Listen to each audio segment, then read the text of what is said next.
Bonjour et bienvenue sur Classe de français. Aujourd'hui, on va booster votre vocabulaire avec 12 expressions indispensables que les natifs utilisent tous les jours. Au programme, le sens précis et deux exemples concrets pour chaque expression. Prêt? On commence de suite. Commençons avec la première expression. Passer du coq à l'âne. Passer du coq à l'âne signifie changer brusquement de sujet, sans lien logique. Prenons quelques exemples. En pleine réunion sur le budget annuel, Paul est passé du coq à l'âne en demandant à tout le monde s'ils aimaient le ski. Ici, le changement est brutal. On passe d'un sujet sérieux, qui est le travail, à un sujet personnel. Voilà, donc cela peut créer un moment de confusion pour les collègues. Prenons un autre exemple. Ma sœur est fatigante à suivre. Elle passe souvent du coq à l'âne quand elle raconte ses journées. Cela signifie que sa pensée saute d'une idée à une autre. Elle commence par vous parler par exemple d'un film, puis soudain d'une recette de cuisine, sans finir sa première histoire, donc on perd le fil conducteur. Voilà. Deuxième expression, avoir la tête dans les nuages. Cela signifie être distrait, rêveur, ou ne pas être attentif à ce qui se passe autour de soi. Donc on est perdu dans ses propres pensées. Prenons quelques exemples. Karim a encore oublié ses clés. Il a vraiment la tête dans les nuages. Ici, l'expression souligne un manque de concentration. Voilà, donc Karim est physiquement là, mais son esprit est ailleurs, ce qui lui fait oublier des gestes simples de la vie courante. Prenons un autre exemple. En plein cours de mathématiques, Lina regarde les oiseaux par la fenêtre. Elle a la tête dans les nuages. Dans ce contexte, c'est le côté rêveur qui ressort. Lina s'évade de la réalité pour imaginer d'autres choses. Elle n'est pas forcément étourdie, elle est simplement dans son propre monde. Troisième expression, donner sa langue au chat. L'expression veut dire renoncer à deviner une solution ou à répondre à une question. Prenons quelques exemples. Je ne trouve vraiment pas la solution de ton énigme. Allez, je donne ma langue au chat. Dis-moi la réponse. Ici, l'expression montre qu'on a fait un effort de réflexion, mais qu'on est arrivé au bout de ses capacités. C'est une façon polie et amusante de dire je m'avoue vaincu. Voilà. Prenons un deuxième exemple. Après 10 minutes à essayer de deviner où était cachée la surprise, les enfants ont fini par donner leur langue au chat. Cela souligne l'abandon de la recherche. Les enfants préfèrent arrêter de chercher par eux-mêmes pour obtenir enfin l'information qu'ils attendent. Parfait. Quatrième expression, mettre les pieds dans le plat. Cela signifie aborder un sujet délicat au privé de manière trop directe, souvent par maladresse ou manque de tact, provoquant ainsi un malaise chez les autres. Prenons quelques exemples. Marc a vraiment mis les pieds dans le plat en demandant à son cousin pourquoi il avait divorcé devant toute la famille. Ici, on voit que le sujet est tabou ou très personnel. Voilà, donc Marc a manqué de finesse en posant une question indiscrète au mauvais moment. Un autre exemple, j'ai mis les pieds dans le plat en parlant de son âge. Voilà, sans le vouloir, j'ai mentionné un sujet délicat qui peut gêner certaines personnes. Cinquième expression, tomber dans les pommes. Tomber dans les pommes veut dire s'évanouir brusquement, c'est-à-dire perdre connaissance d'un coup. Prenons quelques exemples.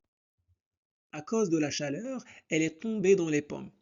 Cela signifie qu'il faisait tellement chaud qu'elle s'est sentie très mal, jusqu'à perdre connaissance. Un autre exemple, quand il a vu le sang, il est tombé dans les pommes. Ici, cela veut dire que la vue du sang l'a tellement choqué qu'il s'est évanoui immédiatement. Voilà, donc c'est une expression familière qu'on utilise souvent dans la vie quotidienne pour parler de quelqu'un qui s'évanouit soudainement. Sixième expression, chercher midi à 14 heures.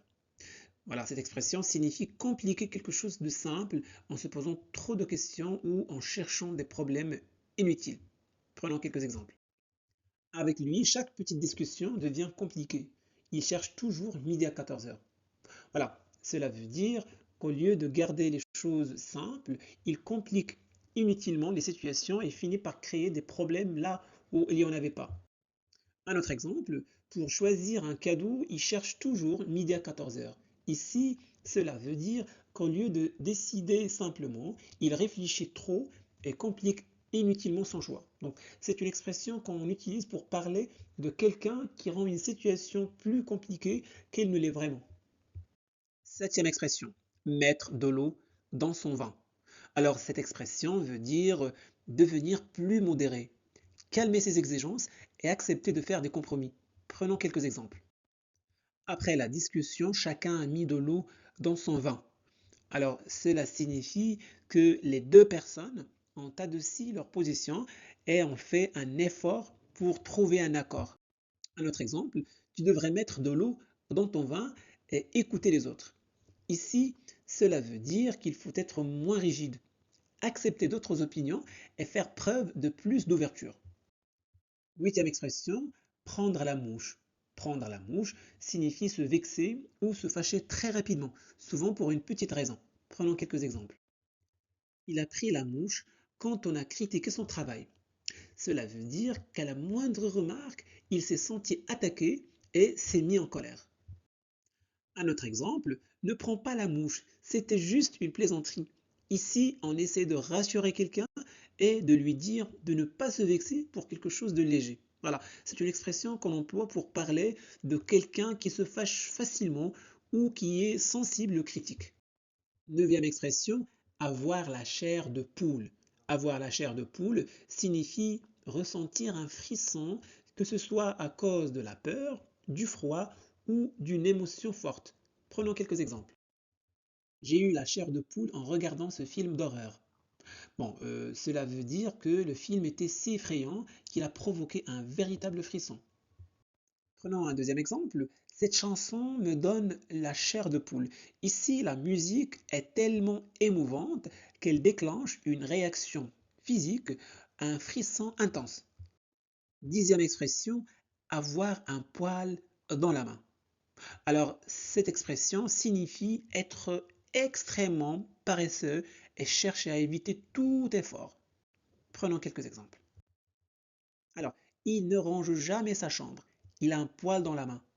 Voilà, cela montre qu'il ne fait même pas les petites tâches, juste pour éviter de se donner la peine. Prenons un deuxième exemple. Mon frère a un poil dans la main. Il évite toujours les corvées. Ici, cela signifie que mon frère trouve toujours un moyen de ne pas travailler et préfère laisser les autres s'en occuper. Voilà. Cette expression, on l'emploie bien sûr pour parler de quelqu'un qui est vraiment feignant et qui refuse de se bouger, même pour des choses simples. Onzième expression, ne pas être dans son assiette. Alors, cette expression signifie ne pas se sentir dans son état normal, que ce soit physiquement ou moralement. Prenons quelques exemples. Désolé, je ne vais pas pouvoir venir au sport ce soir. Je ne suis vraiment pas dans mon assiette. J'ai une barre au fond et des frissons. Ici, l'expression décrit un malaise physique. La personne se sent faible, manque d'énergie et pourrait être malade. Prenons un deuxième exemple. Laisse-la un peu tranquille aujourd'hui. Elle n'est pas dans son assiette depuis qu'elle a reçu ce mail. Voilà, comme vous pouvez le voir, on peut employer cette expression dès qu'on veut signaler qu'une personne n'est pas tout à fait comme elle devrait l'être, que ce soit à cause de la fatigue, du stress ou d'un petit problème de santé. On arrive à la dernière expression, manger sur le pouce. Alors, prendre un repas très rapidement, souvent debout ou en faisant autre chose par manque de temps. Voilà, prenons quelques exemples. Mon planning est chargé aujourd'hui. Entre deux rendez-vous, j'ai dû manger sur le pouce un simple sandwich dans la rue. Voilà, on comprend ici que la personne a sacrifié la pause déjeuner habituelle et l'a mangé de manière fonctionnelle sans prendre le temps de s'asseoir à une table ou de déconnecter. Voilà.